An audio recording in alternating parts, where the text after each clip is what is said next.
Who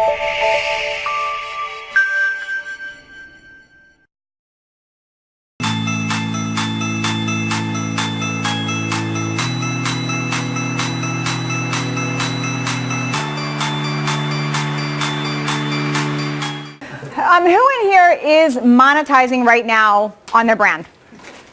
Raise your hand. A few of you. A little bit? That's good. Raise your hand if you're not monetizing right now on your brand. Okay. That's more common. How many of you in here are in fitness and health, and that's what you're trying to monetize? Is that everybody in here, or do we have some that are not? Okay. Good. Okay.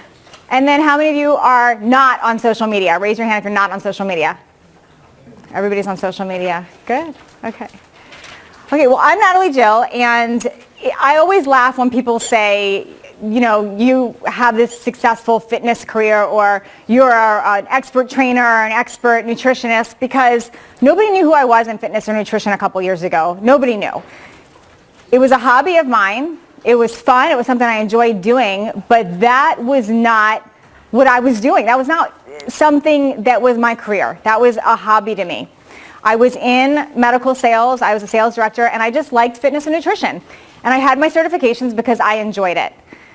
But I also am the type of person that when I want to do something and I figure out a way to do it, nothing stops me. And I look at everything as a puzzle. Like, okay, I want to do this. Everyone's telling me I can't. Why can't I? And I'm going to find out how to do it. So let me take you back a little bit. I always say rock bottom is not a sign of weakness. It's the perfect place to jump up, recreate, and rebuild.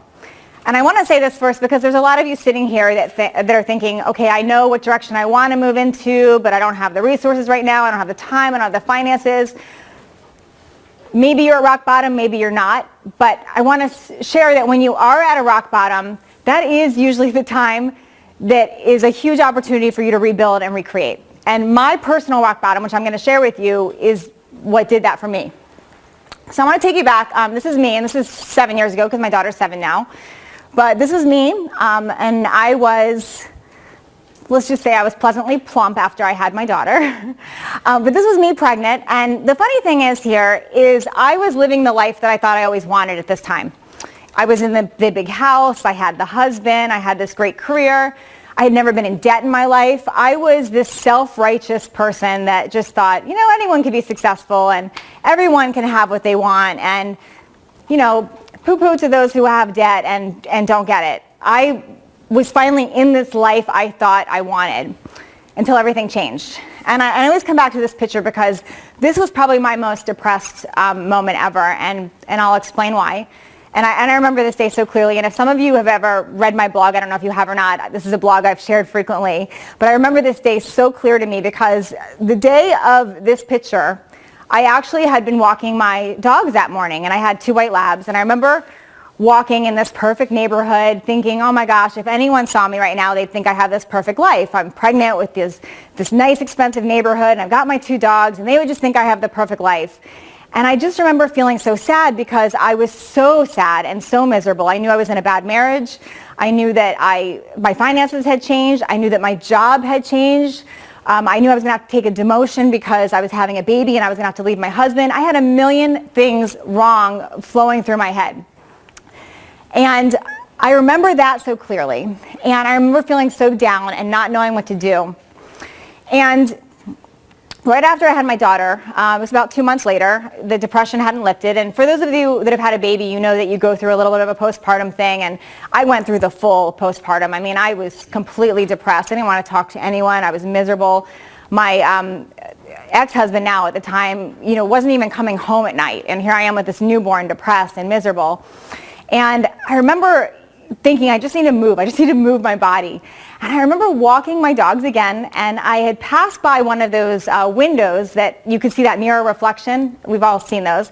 And I already had my daughter, and I'm pushing this Bob stroller, and I catch this glimpse of myself, and I thought, what the heck is that? Like, there's things hanging on me I didn't know that could hang, and wow, I look terrible, and this is not who I am. I was always the fit person and the happy person, and who is this that I'm looking at right now?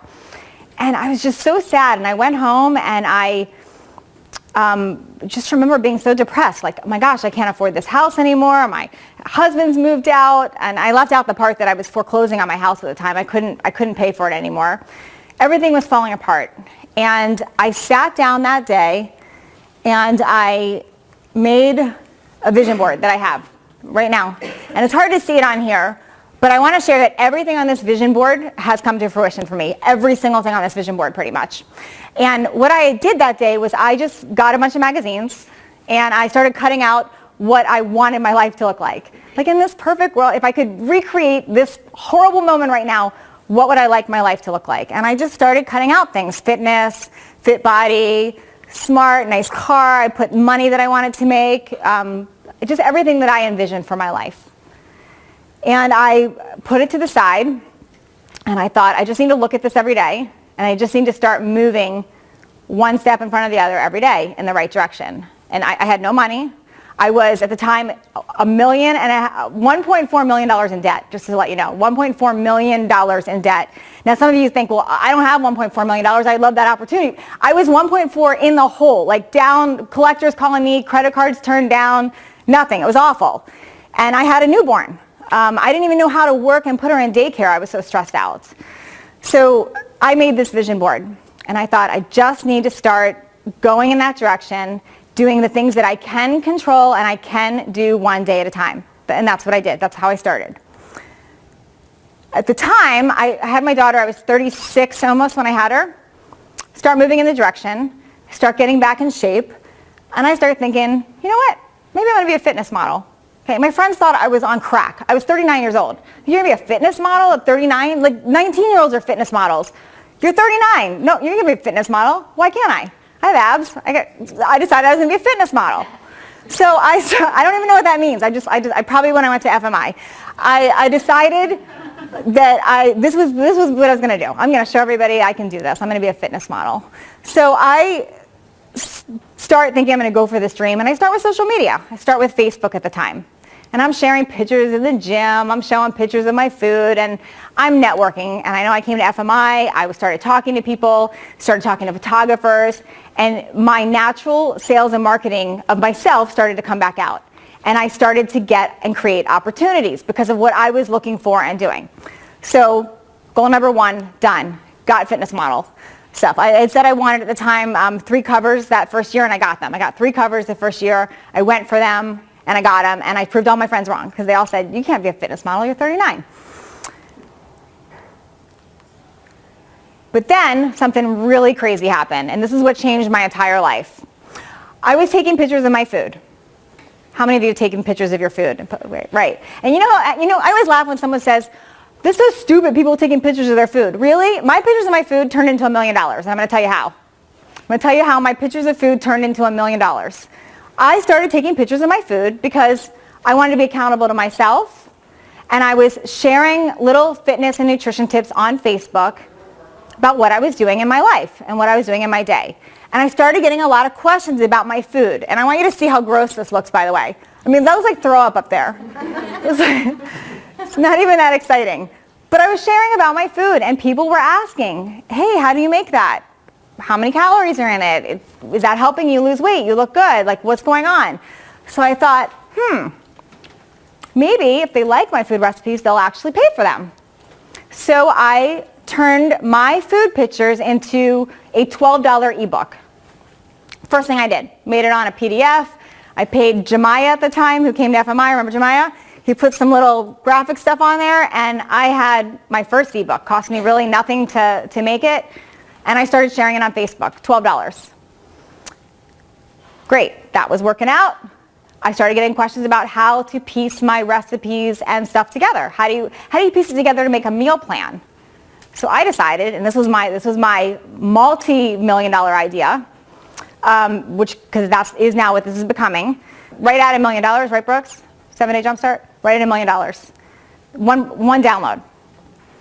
So my pictures of food turned into $1 million from just sharing what I'm doing on Facebook. At the time, there was no fan pages or whatever. So I had a few thousand followers. I didn't have this big subscriber base or anything. I was just sharing what I was doing. I was using my fitness modeling pictures to show and give credibility. And that's what launched everything for me, is doing that. Now, does that sound like what I just positioned as something that only a supermodel or somebody famous could do? Or does that sound like something anyone could do? Anyone can do it. I always think it's funny when someone says, yeah, you're successful because you have this. No, I created that. I didn't have any of that. I didn't have this following. I didn't have any of this. I created that. So I wanted to share that first because anybody could do this. Because I was a single mom with no money who had hit rock bottom, who was taking pictures of my food and sharing it on Facebook, and that launched my entire business.